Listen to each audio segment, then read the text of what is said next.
छत्रपती संभाजीनगरच्या राजकारणामध्ये सध्या एक चर्चा आहे, ती म्हणजे जिल्हा मध्यवर्ती सहकारी बँकेची निवडणूक. कारण या निवडणुकीने अनेक दिग्गज नेत्यांना अक्षरशः धक्का दिला आहे. विशेष म्हणजे शिवसेनेचे आमदार अब्दुल सत्तार यांच्यासाठी ही निवडणूक मोठी राजकीय धक्का असल्याची चर्चा रंगली आहे. झालं असं की निवडणुकीसाठी दाखल झालेल्या उमेदवारी अर्जाची छाननी सुरू होती. अनेकांना वाटत होतं की नेहमीप्रमाणे प्रमुख नेते आणि त्यांचे समर्थक सहजपणे निवडणुकीच्या मैदानात उतरतील, पण छाननीचा निकाल समोर आला आणि राजकीय वर्तुळात खळबळ उडाली.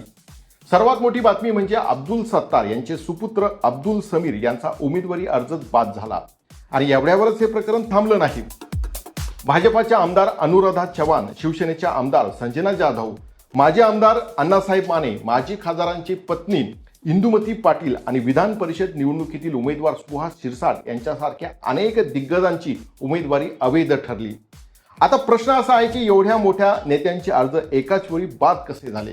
तर निवडणूक प्रशासनाच्या माहितीनुसार काही उमेदवारांच्या कागदपत्रामध्ये त्रुटी होत्या, काही ठिकाणी सभासत्वा संबंधित अडचणी आढळल्या, तर काही ठिकाणी अर्जामध्ये नियमानुसार आवश्यक असलेली कागदपत्रे किंवा ठराव योग्य नसल्याचे सांगितले जात आहे.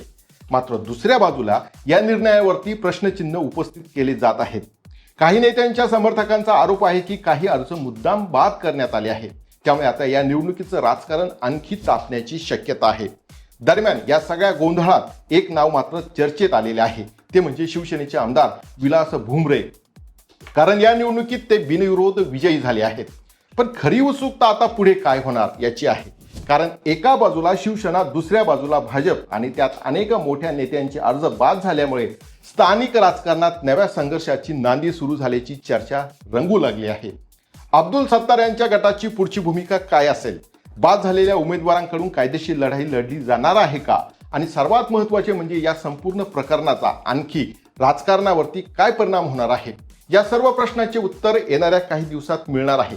मात्र एक गोष्ट निश्चित आहे, जिल्हा मध्यवर्ती बँकेची ही निवडणूक आता केवळ सहकार क्षेत्रापुरती मर्यादित राहिलेली नाही, तर ती संभाजीनगरच्या राजकारणाचा केंद्रबिंदू बनली आहे. पाहत रहा मंथन मराठी. अपडेटसाठी आमच्या सोबत रहा. नमस्कार.